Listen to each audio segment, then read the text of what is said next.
अधिकारी चोरी हुए मैनहोल कवर को लोहे की चेन से खींच रहा था। गलती से ईंटें उखड़ गईं जो ब्रेक का काम करती थीं। वह कार नीचे की ओर फिसल गई और चौराहे पर दूसरे वाहन से टकरा गई।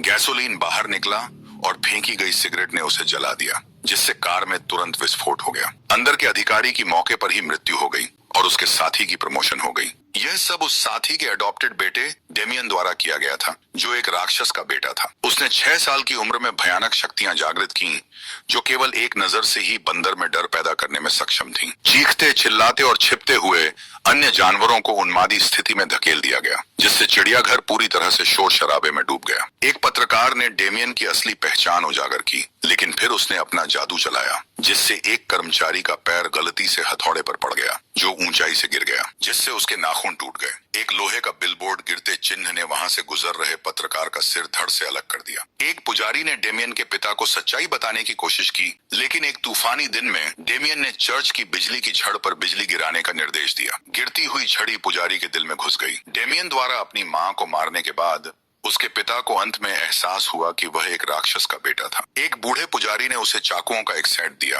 और समझाया कि केवल चर्च के अंदर इन चाकुओं का उपयोग करके डेमियन को पूरी तरह से नष्ट किया जा सकता है। हालांकि जैसे ही पिता हमला करने वाला था, अनजान पुलिस अधिकारी पहुंचे और उसे गोली मार दी। उसके बाद डेमियन को राष्ट्रपति ने गोद ले लिया और उसने आतंक के शासन को जारी रखा।